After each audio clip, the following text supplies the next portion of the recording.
Hello friends. Uh, let's start with today's webinar. Uh, I, Dr. Sachin Kadam, welcomes you all in today's webinar. The topic is prospects of mesenchymal stem cells application in osteoporosis.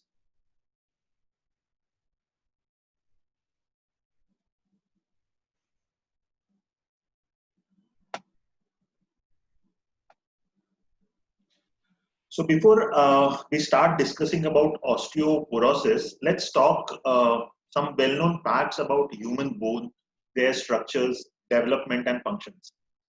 So bone is major body part of all vertebrate animals that we all know. There are approximately 213 bones in adult human being. These bones are generally lightweight, yet strong and hard, and serves multiple functions. Like bone gives support to the body structure and protects our internal body organs, helps in mobility. So these bone comes in variety of shapes and sizes and have complex internal and external structures.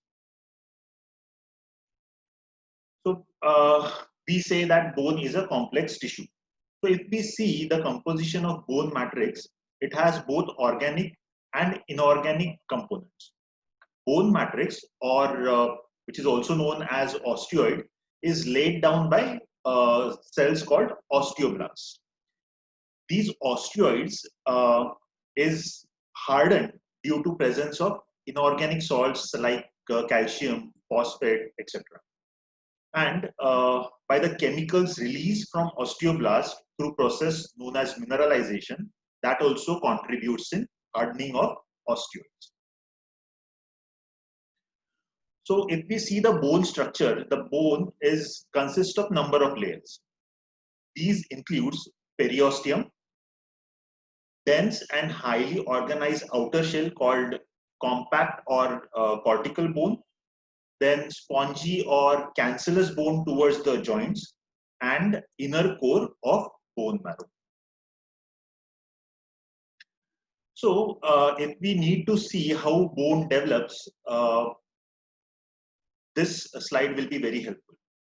So all the bones, be it flat bone, long bone, or short bone, they are developed by process known as ossification. Bone development and remodeling takes place on continuous manner from prenatal period and early childhood to adulthood, as well as during healing process that occurs following bone fractures. Stem cells plays very important role in ossification. So when we this ossification, whether it's flat or of long or short bone, stem cells are important in this process.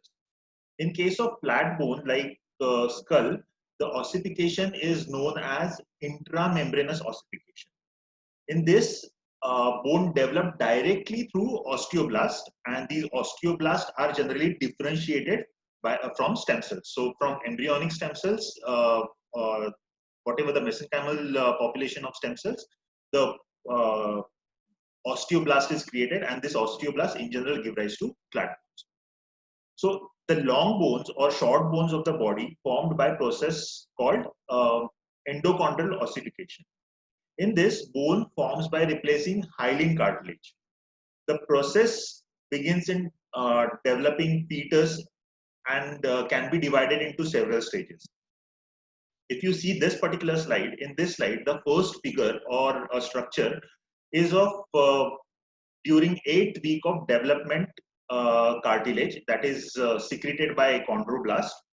This hyaline cartilage is surrounded by perichondrium. In the next stage, chondrocyte in the center of the model begin to resorb some of the surrounding cartilage matrix. As these chondrocytes enlarge, the matrix begins to calcify and chondrocytes begins to die as nutrient cannot diffuse through newly formed calcified matrix. Next, stem cells within these perichondrium start dividing and they form osteoblast. And compact bone collar is formed during this process around the calcified cartilage shaft. The periosteal bud consisting of capillaries and osteoblast invades into the core of cartilaginous shaft, forming a primary ossification center. The remain of calcified cartilage serves as template on which osteoblasts can build the bone. Bone development extend towards the epiphysis from primary ossification center, that is from center to the ends. Most primary ossification centers forms during 12th week of development. The same ossification process happens in epiphysis, and the secondary ossification centers are formed, replacing the calcified cartilage with mostly spongy bone. As secondary ossification centers are formed, osteoclast resorbs bone with the diaphysis, creating a hollow medullary cavity. When secondary ossification is complete, the cartilage is totally replaced by bone except in two places, one over the surface of epiphyseal as articular cartilage, and another area of cartilage remains between epiphyseal and diaphysis. This area is also called as epiphyseal plate. This is the point from where bone grows in length. In adulthood, this epiphyseal plate is completely ossified and bone growth stops. So, not just in bone formation, as I've mentioned, stem cell plays very important role during repair of bone also. So when there is an injury, say when a mature bone becomes weakened or damaged, the osteocyte adjacent to the weakened or damaged bone die off. Healing of broken bone is stimulated by bone damage. Pre-osteoclast or undifferentiated stem cells from the bone marrow start inflowing into this area. There they become mature and differentiate into osteoclast and reabsorb the damaged bone. Pre-osteoblasts, which are formed surrounding blood vessels and within the bone marrow, are stimulated to mature into osteoblast. Active osteoblast secretes protein matrix to replace the restored bone. The non-mineralized matrix is hardened into the new mineralized bone. So this is how the repair of bone takes place when there is an injury. Now coming to the osteoporosis, which literally means porous bone or bone that has become more open due to loss of bone cells. The porous structure of bone might be confusing because if you view the healthy bone under a microscope, it would appear to give gaps similar to that would see in honeycomb. But bone affected by osteoporosis will contain much bigger spaces than healthy bone. There are typically no symptoms in early stage of bone loss, but once your bone loss have been weakened by osteoporosis, you might have signs and symptoms that includes back pain caused by fracture or collapsed vertebra, loss of height over the time, then stoop posture, a bone that breaks much more easily than expected. So if you have osteoporosis, your bones are weak and prone for fracture. Fracture bone cause osteoporosis. There are mostly these fracture sites are mostly commonly located into hip, spine, and wrist area. The fracture may cause loss of height, and you may notice your spine starting to hunch forward, neck or low back pain caused by fracture or collapsed vertebra can be another symptoms, as well as fractures elsewhere in the body that occurs no memory of trauma to that particular area. These are some of the symptoms of osteoporosis. The problem is when fracture occurs, osteoporosis is already in advanced stages.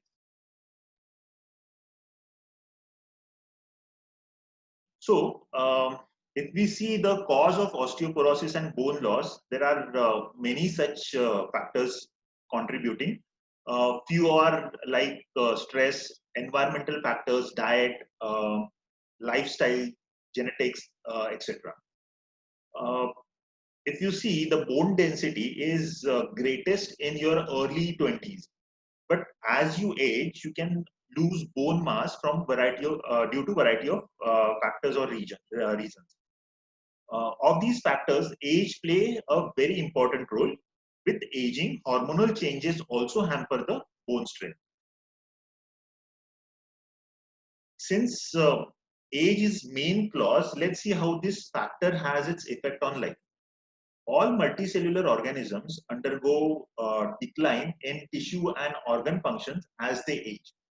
And attractive therapy is that loss in stem cell number and or activity over the time cause this decline. We already have seen how important stem cells are in case of bone development and their repair process also. As we grow old, our bone becomes more vulnerable to osteoporosis due to lack of adequate number of residential stem cells. Your bone are living structure that changes and continuously grows. It might be hard to believe, but our skeleton frame loses old bone and forms new bone throughout its lifespan. This process is called remodeling. But after around 35 to 40 years of age, our ability to rebuild new bones gradually slows down and bone loss increases. As we get older, our skeleton gets around 10% bigger and more fragile.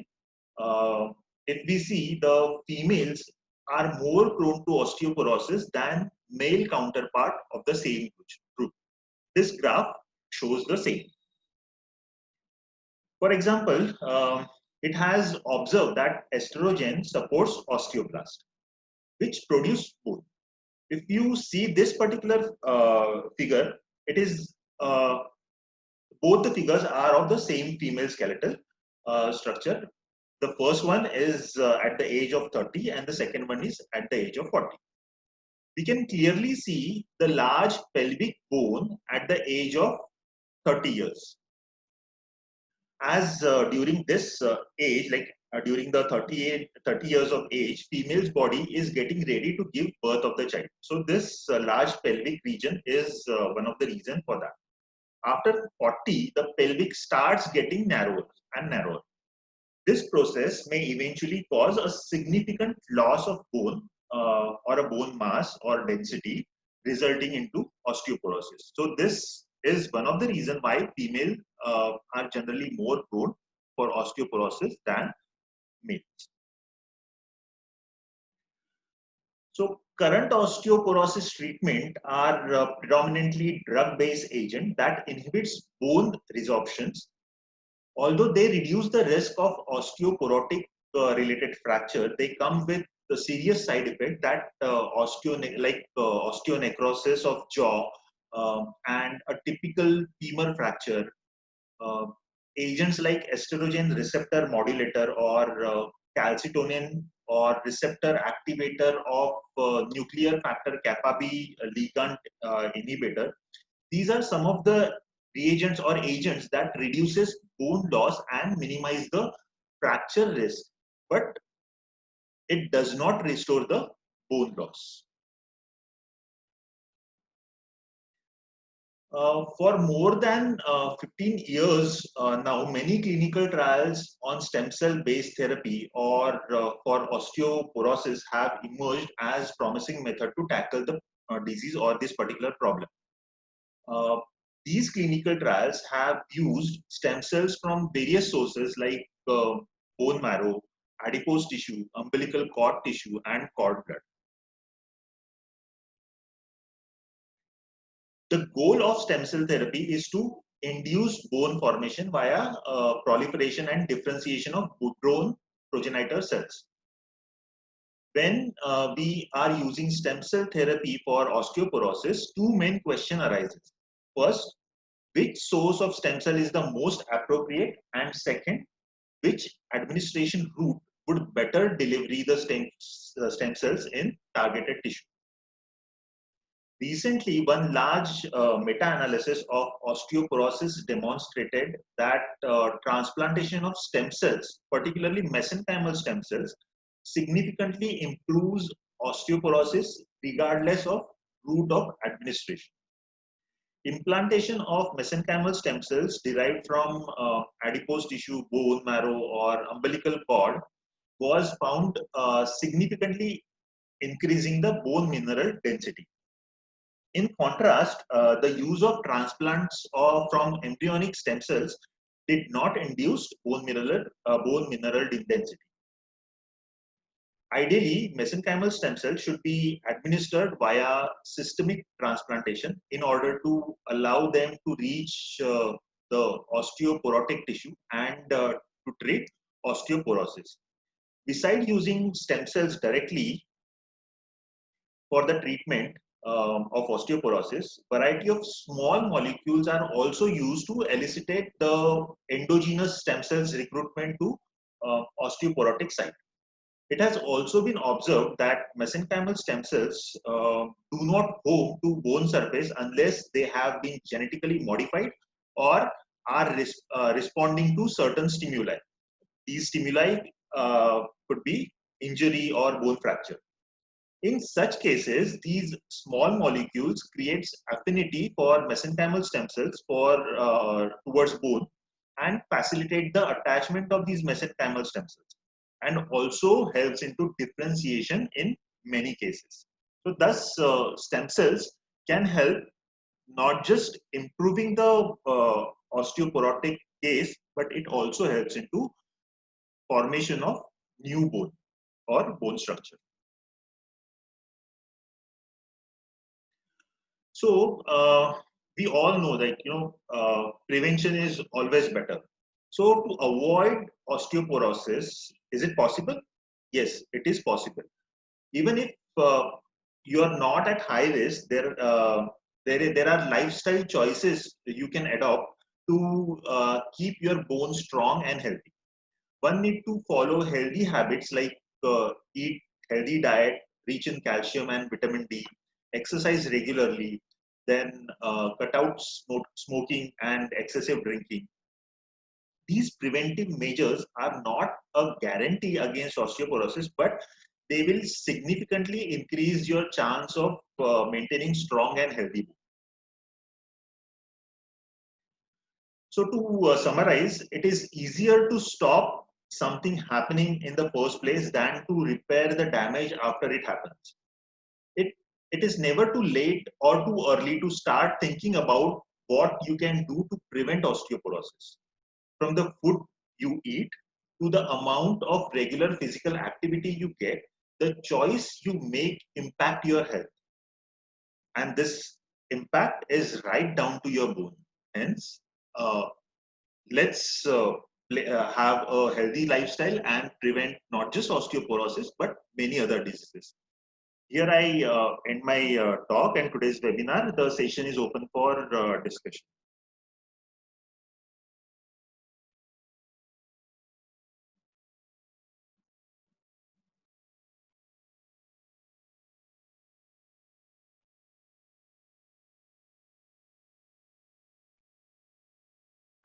So you can ask me question in the chat box. I'll just see if there are any questions.